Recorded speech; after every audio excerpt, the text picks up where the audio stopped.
하나님의 말씀을 함께 나누도록 하겠습니다.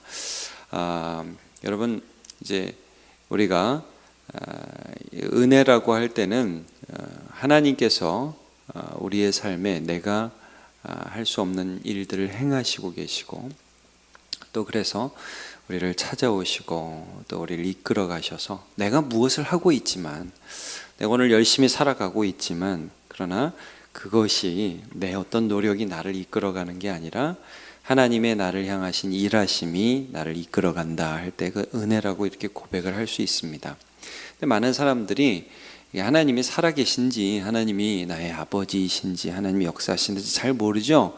그래서 여러분, 이사야 40장에 보면 이런 그 질문이 있잖아요. 야곱아 어찌하여 내가 말하며 이스라엘아, 넌 이르기를 내 길은 여호와께 숨겨졌다, 내 송사는 내 하나님에게서 벗어난다 하느냐. 이게 이제 어떻게 원망적으로 하나님을 찾아가고 그렇게 하나님께 접근한다는 것이죠. 이제 어떤 사람은 하나님이 살아계신 거는 알아요. 이제 내려도 돼요. 하나님이 살아계신 거는 알지만 그럼에도 불구하고 이런 거죠. 하나님, 내 하나님 맞나? 하나님 지금 일하시는가? 이런 의문들을 품죠. 여러분, 우리가 이제 연초에 하나하나 회복할 것들을 생각하고 있는데, 여러분, 내 하나님, 나를 알고 계신 하나님, 그리고 나의 삶에 구체적으로 개입해서 역사하고 계신 그 하나님을 알고 믿고 경험하고 붙드시기를 축복합니다. 예. 안 그러면 계속해서 나의 행위, 나의 삶, 내가 하는 거, 이걸 붙들게 되는 거예요. 그러니까 이게 두 가지 중에 하나의 삶을 살아가는 거죠. 내가 뭘 해야 된다, 이게 못 참겠다, 그래서 나의 행동을 붙잡고 살아가느냐, 아니면 나를 붙들고 계신 하나님의 은혜를 믿고 의지하고 살아가느냐, 이 문제죠. 이게 안 되면 노아 시대에도 여러분 보세요.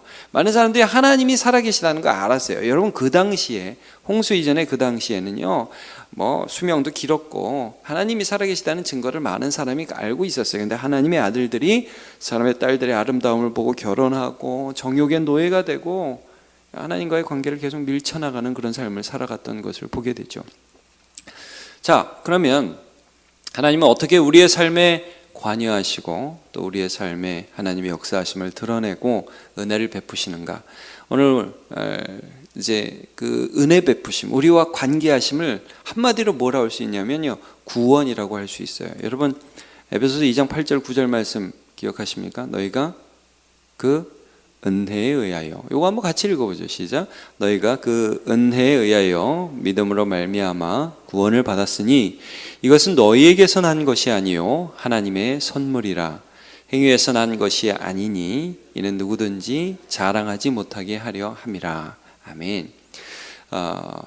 구원이라고 그러잖아요. 여러분, 하나님의 은혜라는 것은 이렇게 한번 기적이 한번 일어났다, 막 갑자기 돈을 많이 벌었다, 명이 나왔다, 글쎄요, 물론 그런 것도 은혜겠죠. 그런데 하나님이 역사하신다, 하나님의 은혜라고 할 때는요, 성경은 일관적으로 구원을 말씀합니다. 다른 말로 하면 내가 하나님의 아들 될 자격이 없잖아요. 하나님의 딸 될 자격이 없잖아요. 그런데 내가 괜찮아서가 아니라 하나님이 사랑이셔서 나를 택해서 하나님의 자녀 삼아 주시고, 그 다음에 나의 삶 속에 하나님의 아버지 되심을 나타내 보여주신다.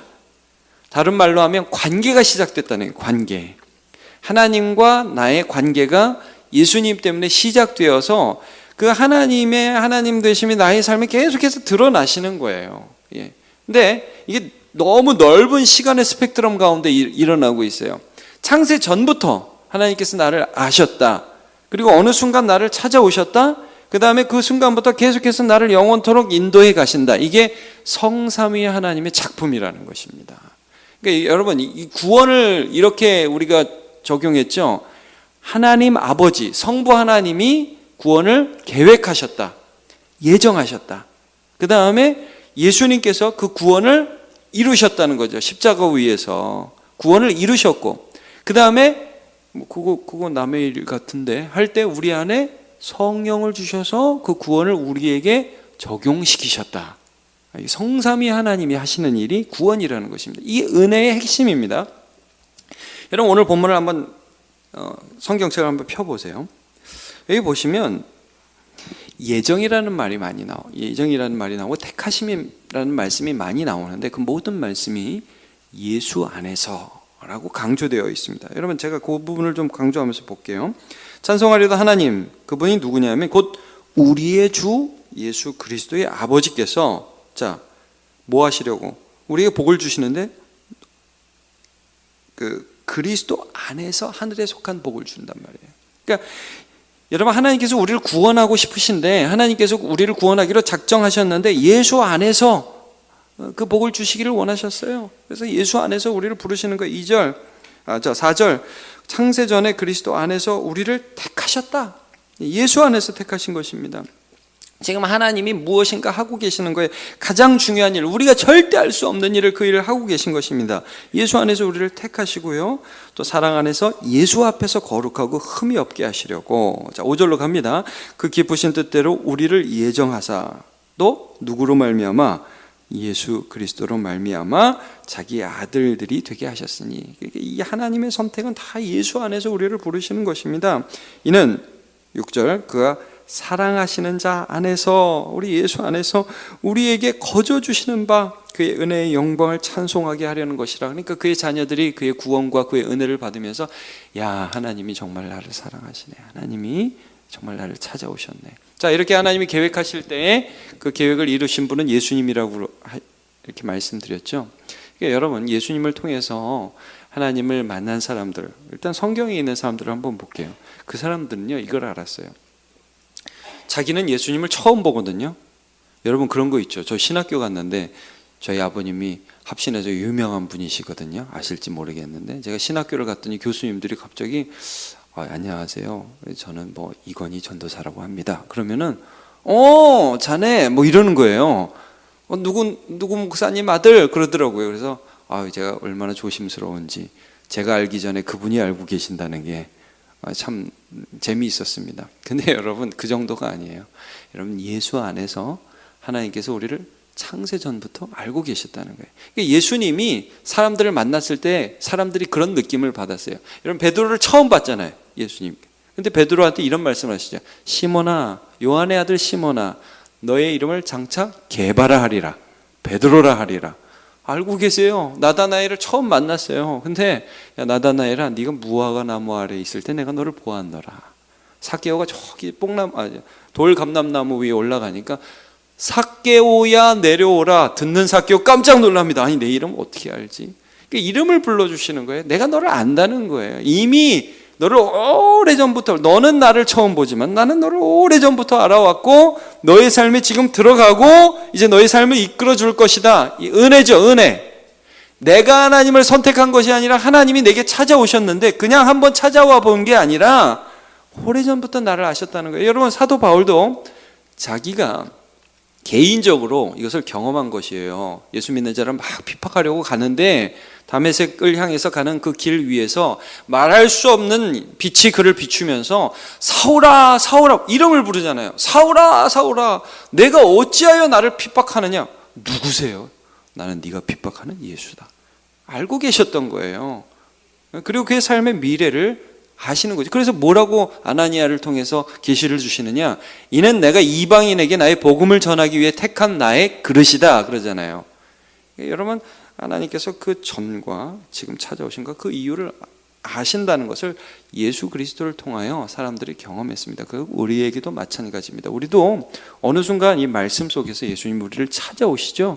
그래서 이분이 하나님이 나를 사랑하시는 그분이라는 걸 알게 됩니다. 그래서 여러분 고린도후서 1장 21절을 보면 이런 말씀이 있습니다.